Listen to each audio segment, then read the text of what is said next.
You want to have a good serve and you want it to be consistent. If you want it to be consistent, you have to have a good follow through. That's what I'm going to talk about today. I've talked about the follow through in a variety of videos in this series, but just in case you didn't watch all of them, I'll cover the follow through briefly. What should your follow through look like? I've talked about this. So after we contact the ball takes off and goes toward my target. I serve corner to corner. I hit the ball. I want that ball to go to the corner. I want my paddle to continue to chase that ball as long as it can. Eventually it's going to finish high and up and over my shoulder because it's still attached to my shoulder. So hit the ball takes off, my paddle chases it for as long as I can, and then I finish high up and over my shoulder. If I can do that, that will give me the opportunity to have a powerful serve and a consistent serve. Now let's take a look at two serve follow-throughs that you do not want to have. The first follow-through that you do not want to have is what I call the belt. So I would hit this ball and then my paddle would wrap around my waist, kind of like a belt. I don't want that because as I hit this ball, I don't chase it toward the target and my follow-through doesn't extend toward that target. It comes off to the side and my targeting is not going to be very good. Primarily because my hitting box, how big the area I have to hit this box in is so small. So if I'm hitting this and coming around, it's a more circuitous route. And this hitting box in here is very small. And so it can tend to go a little bit left or right, depending on where in that small hitting box. If I'm too early or too late, it's going to go left or right. Versus if I'm here and I hit the ball and my paddle continues forward, then my hitting box is much larger and so my consistency goes up. Don't have the belt. Don't do this where I hit the serve and this paddle comes around my waist like a belt. Second one is don't throw on the brakes. Don't stop your service follow through after you hit that ball. What that looks like is I hit this ball and my paddle stops here. Again, I'm not going to have the chasing effect, the follow through effect of me continuing on with my paddle toward that corner. If I stop here like this, my targeting is not going to be nearly as good. And the other thing is, well, two other things really. One is going to be hard on my joints if I'm stopping really quick and I'm trying to have a powerful serve, meaning that I'm swinging hard.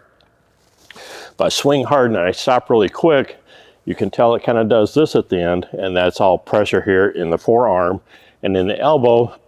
Not going to be a good thing.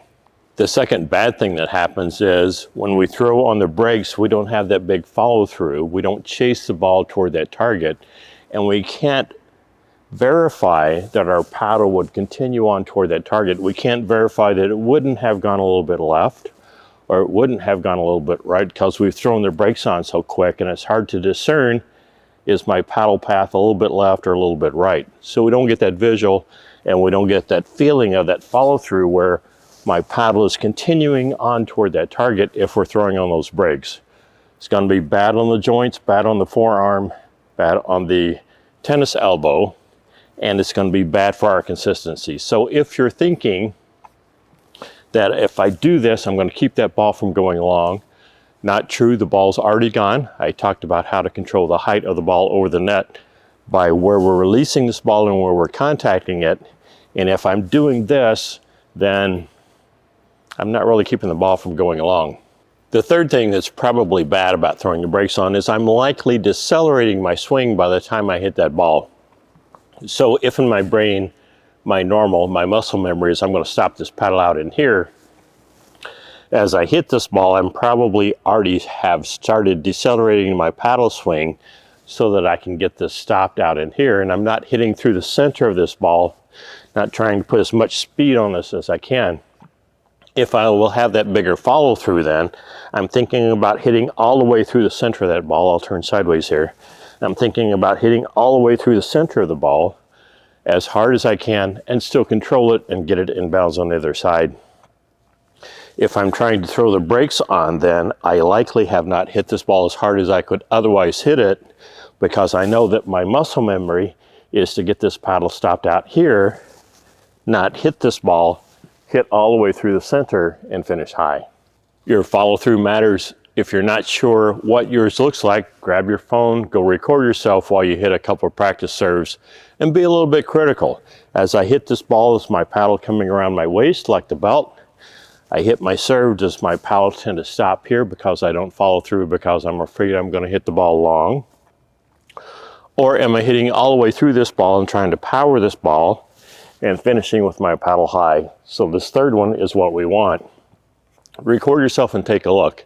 And ultimately you want to be able to hit all the way through that ball, swing hard as you can control that shot, and finish up high. If you have trouble with height, go back to the previous video I had on controlling the height of the ball as it goes across the net, and that will help you fix whether that serve is too low or too high. Now go practice.